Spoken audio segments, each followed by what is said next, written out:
Dalam pengertian antropologis, kata Melayu berarti masyarakat pesisir. Mereka hidup di rumah-rumah kayu yang dekat dengan air, baik laut maupun sungai.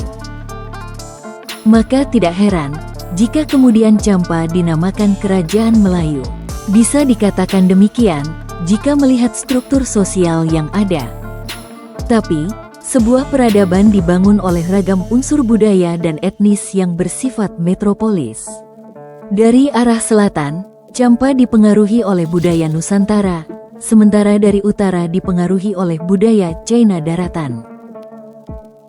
Pada posisi pesisir tersebut, aneka unsur budaya bertemu dalam kebaharuan, lentur, dan tanpa sekat. Dalam cerita-cerita Sriwijaya dan Jawa, negeri-negeri utara, Vietnam dan Kamboja, memiliki keterikatan erat dari aspek etnis dan budaya ini sebagaimana terpahat di relief-relief Cecandian.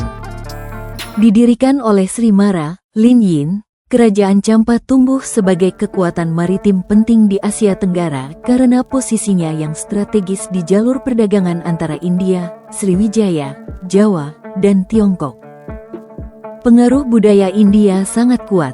Hal ini dapat terlihat dari bahasa Sanskerta, seni ukir batu, dan candi-candi pemujaan Dewa Siwa dan Wisnu.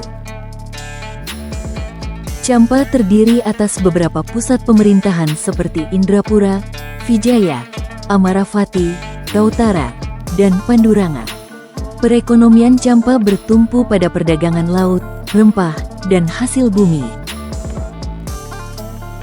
Pada masa perdagangan bebas di wilayah Nusantara, komunitas suku bangsa dapat leluasa melakukan perdagangan dan ekonomi lainnya.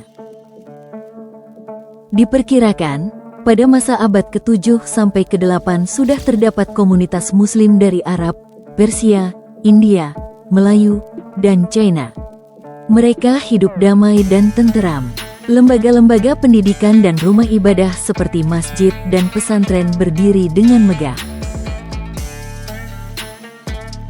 Keberadaan batu nisan Abu Kamil yang berangka tahun 1039 Masehi merupakan bukti arkeologis tertua tentang masuknya Islam di Kerajaan Champa, Vietnam.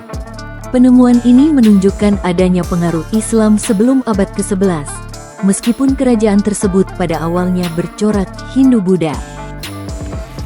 Pada masa pemerintahan Raja ke-12, Cebonga, peradaban Muslim maju dengan pesat.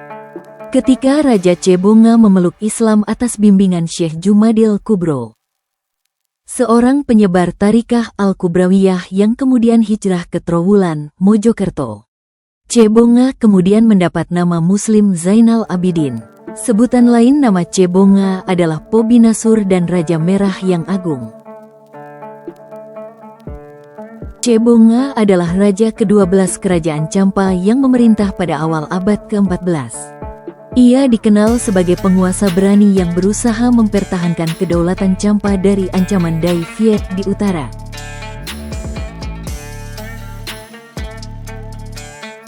Pada masa pemerintahannya, Champa menjalin hubungan diplomatik dan perdagangan dengan kerajaan-kerajaan maritim di Nusantara, termasuk Majapahit, yang turut memperkaya kebudayaan Champa.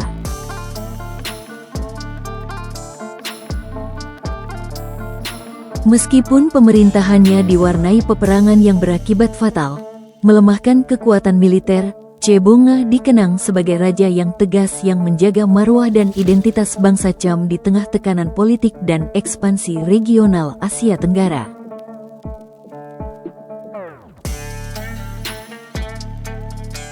Kemajuan ekonomi dan peradaban di Champa benar-benar telah membuat iri kerajaan-kerajaan tetangganya.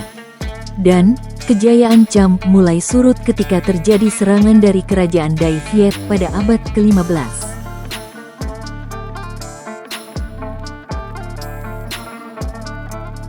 Pada tahun 1471, ibu kota Vijaya ditaklukkan, menandai runtuhnya Champa sebagai kerajaan besar. Sebagian penduduknya bermigrasi ke Nusantara, dan keturunannya kini dikenal sebagai masyarakat Muslim Champa di Vietnam dan Kamboja. Kemunduran politik dan militer kerajaan Champa telah membuat sebagian ulama melakukan hijrah ke Nusantara. Syekh Jamaluddin Al-Akbar atau dikenal dengan sebutan Syekh Jumadil Kubro yang telah menikahi putri bangsawan Campa pun kemudian pergi berlayar. Ia berpamitan kepada Raja Cebonga untuk meninggalkan Campa. Setelah mengarungi lautan dan pantai utara Pulau Jawa, Syekh Jumadil Kubro pun tiba di Trowulan, ibu kota Majapahit. Ia disambut gembira oleh Raja Singha Wikramawardhana dengan tangan terbuka dan penuh persaudaraan.